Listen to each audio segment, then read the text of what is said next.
Ja, grüß euch beieinander und herzlich willkommen zu Was mich sakrisch narrisch macht, dem Metal Kasper Format, in dem ich mich über alltägliche Scheiße aufrege, um es danach ins Internet zu rotzen. Louis, ich habe jetzt auch schon ein paar Tage wieder nichts mehr hochgeladen. Es hatte größtenteils private Gründe. Ich hoffe, ihr verzeiht es mir. War ein wenig schwierig die letzten Wochen. Und deswegen fangen wir jetzt mit so einem kleinen Ding an. Und ich möchte heute mit euch über ein Thema sprechen, das ihr alle kennt. Wirklich alle. Und das sind Leute, die sich einfach fürchterlich deppert im Straßenverkehr aufführen. Ne? Und ich habe da jetzt mal wieder ein passendes Bild dazu rausgesucht. Den Hopfen habe ich im Hintergrund da gelassen. Das sieht ein bisschen gemütlicher aus. Ja, aber Leute, die sich einfach fürchterlich deppert im Straßenverkehr aufführen und die meiner Meinung nach auch im Straßenverkehr so nichts verloren haben. Ja. Ich hole ja meine Themen für dieses Format immer aus alltäglichen Situationen, die mir halt so passieren im alltäglichen Leben. Und wir waren neulich sind wir durch die Stadt gefahren. Ich war am Beifahrersitz. Meine bessere Hälfte ist gefahren. Es war halt schon abends, ja, Winter, es ist dunkel und innerhalb kürzester Zeit sind zwei Dinge passiert. Das war, keine Ahnung, wir sind gefahren. Und es ist halt von links über die Hauptstraße eine Frau gekommen mit dem Radl ohne Licht, in schwarzen Klamotten, mit Kindersitz hinten drauf und ist halt einfach straight über die Straße gefahren, hat nicht nach links und hat nicht nach rechts geschaut. Da war es schon kurz davor, dass Shepard, jetzt nicht mit uns, aber mit dem Auto, das vor uns gefahren ist, da war spitz auf Knopf. Und wirklich ohne ich verarsche euch nicht, 10 Sekunden später, 100 Meter weiter, mussten wir dann links abbiegen. Und dann ist eine Fußgängerin uns entgegengekommen. Und ich weiß, ja, ich weiß, dass die Vorrang hat.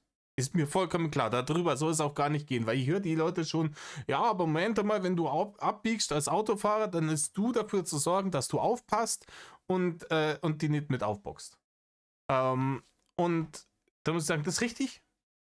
Aber mein Thema ist heute, wie diese Leute im Straßenverkehr unterwegs sein können. Offensichtlich mit der Attitüde, dass sie vollkommen unzerstörbar und unsterblich sind. Ob ich da jetzt Vorrang habe als Fußgänger vor dem abbiegenden Auto oder nicht, das hilft mir ja im Falle einer Kollision nichts. Ja, und die hat uns noch angestarrt, so zum Dead Stare und ist direkt dann da drüber marschiert.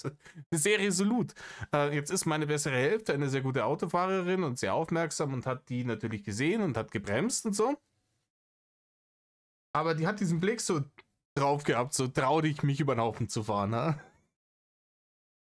Und wie gesagt, die vorher, ich weiß nicht, in welcher Traumwelt die war. Ich war auch nicht fehlerfrei, mir passiert es manchmal, dass ich irgendwie im Kopf abgelenkt bin und irgendeinen harten Bock schieße und mir dann denke, wie blöd bist du eigentlich? Oder ob die generell einfach so fährt, als könnte hier nie irgendjemand irgendwas. Ne? Das Problem ist halt immer, wenn du es als Fahrradfahrer oder als Fußgänger, wenn es zu einer Kollision mit einem Auto oder einem LKW kommt oder einem Bus, ne, bist du zweiter Sieger. Da kriegst du halt die Teilnehmerurkunde für den Straßenverkehr. Und da kannst du so viel Recht gehabt haben danach. Vollkommen wurscht. Du kannst da nichts mehr kaufen davon. Du liegst im Graben. Aus ist. Und ich verstehe nicht, wie die Leute so dermaßen Larifari mit ihrem eigenen Leben und ihrer eigenen Gesundheit umgehen können. Denn ich muss mir dessen bewusst sein, wenn ich jetzt zum Beispiel diese Fußgängerin bin, muss ich mir doch bewusst sein, erstens, es ist Winter, es ist nachts, es wird sehr früh dunkel. Ne? Und zweitens, auch wenn es die Pflicht ist eines abbiegenden Autos,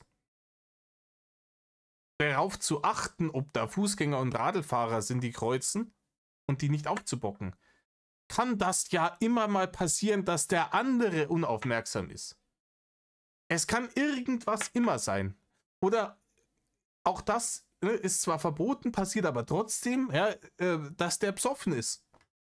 Oder auf irgendwelchen anderen Substanzen und nimmer checkt, dass da jemand kommt. Und der bockt dich pfeilgrad auf. Und da kannst du danach so viel Recht gehabt haben, wie es lustig bist. Ja? Das hilft dir dann nichts mehr. Und ich weiß nicht, ob ich der einzige Mensch da bin, ich gehe doch lieber 5 Sekunden später über die Straße und verzichte auf mein Vorfahrtsrecht, als dass ich das Risiko eingehe, dass mich die Leute aufbocken. Es ist, ich würde halt stehen bleiben und wenn der andere mich dann sieht und stehen bleibt und mich durchwinkt, weil ich Vorfahrt habe, dann gehe ich.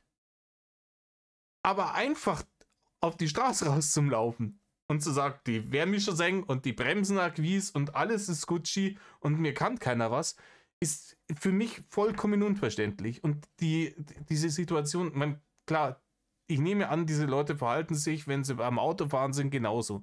Das sind dann diese Vollexperten, die der Meinung sind, oh, in 200 Meter ist mal Autobahnabfahrt, aber den LKW, den schnupfe ich jetzt noch. Und dann schieben die vor dem LKW mit 180 nochmal quer rein und drängen nur jemanden, der sich zeitnah irgendwie auf der Abfahrt irgendwie eingeordnet hat von der Straße. Ja, Hauptsache, jetzt Chemie. Und ich begreife das nicht. Wie gesagt, bei der Radlfahrerin auch. Einfach, ich kann da nicht mitten in der Nacht mit schwarzen Klamotten und am Radl ohne Licht einfach geradeaus über die Straße fahren, in der Hoffnung, alle bremsen dann schon, weil jetzt Chemie. Es geht mir in den Kopf nicht rein. Und klar, wenn ich links abbiege und da kommt der Fußgängerin und übersieht die und die bockt die auf, dann bin ich lackiert. Ja, dann ist das zu 100% meine Schuld, dass ich die aufgebockt habe. Aber Leute, ihr müsst ein bisschen Eigenverantwortung mitnehmen. Ne, das ist, ich weiß nicht, ist das diese Safe Space Mentalität? Wo die Leute immer, Safe Space ist ein großartiges Wort, was ich in den letzten Jahren immer mal wieder höre. Und ich mich dann jedes Mal frage, wo soll denn dieser Safe Space sein, bitte? Leben kann tödlich sein. Wird tödlich sein. Ist es, auf jeden Fall. Und so schön unsere Erde auch ist, ne, weil sie ja einer der wenigen Planeten, zumindest jetzt in unserem Speckgürtel ist, auf dem Leben überhaupt möglich ist sie nichtsdestotrotz ein gefährlicher Lebensraum. Nimmer so gefährlich wie damals, wo man nur irgendwie aufpassen hat müssen, dass man nicht von Löwen und Bären gefressen wird. Aber schon. Es gibt halt jetzt andere Herausforderungen. Und ich finde achtsam, sich im Straßenverkehr zu bewegen, damit man vielleicht nicht aufbockt wird. Und wenn man 5-mal Vorrang gehabt hat, ist vielleicht schlau. Und vielleicht halt nicht mit 180 dann 200 Meter vor der Abfahrt noch den LKW überholen und alle schneiden und fahren wie die hinterletzte gesenkt ist. Ich kenne da noch jemanden. Wir kennen die ganzen Geschichten bei ihm auch, wie er Auto gefahren ist. Bin so froh, dass sie dem den Lappen genommen haben. Aber auch da, wo er dann mit diesen Rollern unterwegs war, das war ja genauer so ein vollkommener Wahnsinn. Die rote Ampel, das hat ja alles nicht interessiert. Wie viele Aufnahmen hat es gegeben von dem, wie er über rote Ampeln brädert ist, mit einer Hand da durch Nürnberg, wo es ihn gemault hat, Kelsey Pries. Leute, ihr müsst euch im Straßenverkehr vorausschauend verhalten und im Übrigen in allen anderen Lebenslagen auch. Es gibt keinen Safe Space. Klar kann man sich so sicher wie möglich machen, aber die Wahrscheinlichkeit, dass ich sterbe, wenn ich jetzt hier sitze und da gerade ein Video aufnehme, die ist relativ gering. Es kann aber trotzdem sei, keine Ahnung, da kann dann überhaupt nichts dafür, aber ein Flugzeug stürzt ab und da drum landet auf meinem Haus und erschlockt mich. Ein Safe Space per se existiert einfach nicht. Du bist sicher, wenn du tot bist. Dann kann dann nichts mehr passieren. Bis dahin ist Obacht angesagt. Und zwar in allen Lebenslagen. So gut wie es halt nun mal geht. Und klar, manche Leute stehen drauf. Es gibt ja irgendwie Adrenalin-Junkies, die Extremsportarten machen. Und das sollen sie auch tun. Das ist mir vollkommen wurscht. Ja? Solange ich als Extremsportler praktisch nur meine eigene Gesundheit gefährde, dann, und weil ich den Kick brauche, Adrenalin hin und her, ist Gucci, ist vollkommen cool. Jeder sein Leben so führen, wie er das für lustig hält. Ich möchte dann aber kein Geheule hören danach, bitte. Also, wie gesagt, ich habe mal eine Dokumentation gesehen über irgendwelche Basejumper in der Schweiz und die werden halt von der Klippe runterspringen, um mit 200 km/h irgendwie durch ein Loch im Felsen zu fliegen, das 2 auf 2 Meter groß ist, wo die kleinste Windböe dafür sorgt, dass von dir nicht mehr mehr übrig bleibt, wie von der Pizza, die reiner in der Schanze auf den Boden gefallen ist. Dann ist das cool, kannst du machen, aber wenn dann was passiert, möchte ich keine Flennerei hören, weil das abzusehen ist. Ne? Und ich weiß nicht, wie die Leute praktisch zu diesem Mindset kommen, dass alles und immer und überall ein Safe Space sein muss. Ich begreife es nicht. Safe Space existiert nicht. Es gibt keinen für niemanden. Punkt. Und besonders nicht im Straßenverkehr. Und ich weiß nicht, wenn ich es da so eilig habe, dass ich ohne rechts und links schauen, mit dem Radl in der Dunkelheit ohne Licht irgendwie über die Straße fetzen muss. Ich weiß nicht, ich gehe vielleicht 5 Minuten früher aus dem Haus.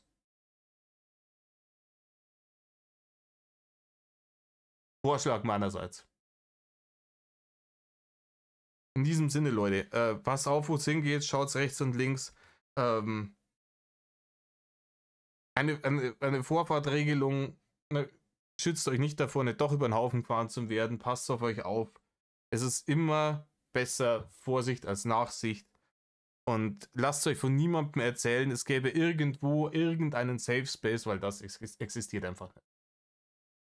In diesem Sinne, ich wünsche euch was und Mad Love.